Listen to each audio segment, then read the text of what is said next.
ముఖ్యమంత్రి రేవంత్ రెడ్డి గారికి ఈ యొక్క గోదావరి జలాలపైన కృష్ణా జలాలపైన మినిమం అవగాహన లేదు, అనవసరంగా మాట్లాడుతూ ఉన్నాడని కేటీఆర్ గారు ఆయనకు సవాల్ ఇసురుద్దు మేము సోమాజిగూడ ప్రెస్ క్లబ్కి వస్తున్నాం, దమ్ముంటే నా సవాల్ని స్వీకరించి సోమాజిగూడ ప్రెస్ క్లబ్కి రా అనుకుంటూ కేటీఆర్ గారు అన్న మాటకి బరాబర్ అన్న టైంకి సోమాజిగూడ ప్రెస్ మీట్కి వెళ్ళి మరి తన యొక్క పవర్ పాయింట్ ప్రజెంటేషన్ మీద విశ్లేషిద్దామని కాంగ్రెస్ కార్యకర్తలు వస్తారా, మంత్రివర్గం వారు వస్తారా, లేకుంటే ముఖ్యమంత్రి వస్తాడా, రండి మనం చర్చిద్దాం, నేను మీకు కావాల్సిన ఇంతజాం కూడా చేస్తాం అనుకుంటా కేటీఆర్ గారు చెప్పారు.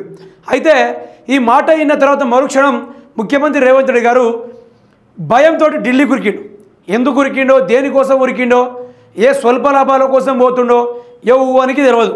కృష్ణా జిల్లాపైన పవర్ పాయింట్ ప్రజెంటేషన్ ఇస్తూ నేను సవాల్ విసరలేదు, నేను ముద్దపప్పు ముచ్చట్లు మాట్లాడినా, నేను సలహా ఇవ్వమని అడిగిన అనుకుంటూ ముఖ్యమంత్రి రేవంత్ రెడ్డి ఎందుకో ఢిల్లీ నుంచి వచ్చి భయపడినట్టు ముఖ్యమంత్రి రేవంత్ రెడ్డి బెదిరినట్టున్నాడు. ఆ ముచ్చటిని చూసుకునే ప్రయత్నం చేస్తే ఢిల్లీలో ఉండే మోడీ అయినా సరే, గల్లీలో ఉండే కేజీ అయినా సరే చర్చ పెడతాం, పార్లమెంటులోనా అసెంబ్లీలోనా రైతు రాజ్యం ఎవరు తెచ్చిండ్రు, రైతులకు అండగా నిలబడ్డది ఎవరు తేల్చుకుందాం, రాండి చర్చలకు. కేసీఆర్ వస్తాడు, కేటీఆర్ వస్తాడు, కిషన్ రెడ్డి వస్తాడు, నరేంద్ర మోడీ వస్తాడు, కాంగ్రెస్ పార్టీ కార్యకర్తలను తీసుకొని నేను వస్తా అని సూటిగా సవాలు విసురుతున్న మిత్రులారా, నేను సవాల్ విసురుతున్నా, దమ్ముంటే రండి మనం చర్చిద్దాం, నాకున్న నాలెడ్జ్ గొప్పదా మీ నాలెడ్జ్ గొప్పదా అని కూడా ముఖ్యమంత్రి రేవంత్ రెడ్డి గారు గొంతు సించుకొని రిండు. మరి అదేవిధంగా కేటీఆర్ గారి యొక్క సైన్యంతో ఆడికి పోతే ఈయన ఎందుకో ఢిల్లీ నుంచి వచ్చిన తర్వాత దడుచుకున్నట్టు మాట్లాడుతుండు. ఆ ముచ్చటిని చూద్దాం. ఇప్పుడు సంబంధించిన వాస్తవాలను చర్చించుకుందాం. ప్రధాన ప్రతిపక్ష నాయకుడుగా వారిని ఏ తారీఖు వారు వస్తారో, ఏ తారీఖు వారు చర్చిస్తారో ఒక లేఖ రాయమని స్పీకర్ గారికి తక్షణమే ప్రభుత్వం స్పందించి శాసనసభ సమావేశాలను ఏర్పాటు చేసుకుందామని నేను వారికి సూచన చేయడం జరిగింది. సవాల్ విసరలే, అది చెప్పినా కదా, వాస్తవాలను చర్చించుకుందాం. అందుకనే ఢిల్లీకి పోయి వచ్చిన తర్వాత దడుచుకుంది, బరాబర్ దడుచుకుంది, మామూలు దడుచుకోలే. ఆయన ఆ రోజు ఏ ఫ్లోలో మాట్లాడిండు, ఆ రోజు తాను గొంతు దించుకొని రా బిడ్డ రా, నువ్వా నేనా తేల్చుకుందాం, తొడలు కొట్టుకుందాం, ముక్కలు ఎలాడదిద్దాం అనుకుంటూ ముఖ్యమంత్రి రేవంత్ రెడ్డి గారు మాట్లాడుతూ ఉంటే మరో బాహుబలి, మరో అంకుశం సినిమాని చూస్తున్నట్టు అనిపించింది నాకైతే. నిజానికి ఈయన ఢిల్లీ నుంచి తిరిగి వచ్చిన తర్వాత పవర్ పాయింట్ ప్రజెంటేషన్ మీద కూర్చొని నేను సవాల్ విసరలేదు, సలహా సూచనలు ఇవ్వమని అడగదలిచారు అనుకుంటూ ముఖ్యమంత్రి రేవంత్ రెడ్డి గారు మాట్లాడిన తీరు.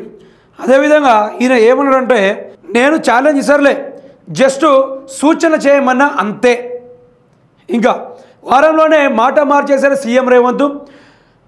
క్లబ్బులకు పబ్బులకు నేను రాను, కేసీఆర్ ఫామ్ హౌస్కి అయితే వస్తా, అక్కడ చర్చిద్దాం. కేసీఆర్ ఫామ్ హౌస్కు నీలాంటి వాళ్ళని మొదటి గేట్ ఏదైతే ఉందో ఆ గేట్ని కూడా నేను దాటియనియ్యరు. నీ కార్యకర్తల్ని, నీ యొక్క మంత్రివర్గాన్ని, నీ యొక్క ఎమ్మెల్యేని ఎట్టి పరిస్థితుల ఆ గేటు దరిదాపులో కూడా నిన్ను రానియరు.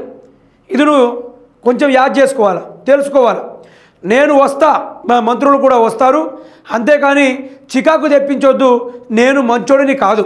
కృష్ణానది జలాల విషయంలో అన్యాయం, కృష్ణా జలాల పీపీటీలో అంటే పవర్ పాయింట్ ప్రజెంటేషన్లో సీఎం రేవంత్ రెడ్డి వ్యాఖ్యలు వీళ్ళకి ఏం పాయింట్ వస్తుంది చెప్పండి మీరే.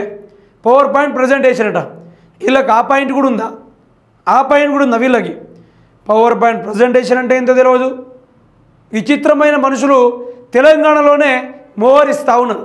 నిజానికి ముఖ్యమంత్రి రేవంత్ రెడ్డి నిజంగానే భయమైందా, లేకుంటే ఢిల్లీలో ఏమైంది, లేకుంటే కేటీఆర్ గారు అన్న ముచ్చడికి ఈయన భయపడుతుండా, లేకుంటే మొన్న మహాన్యూస్ పైన దాడిని చూసి భయపడిండా?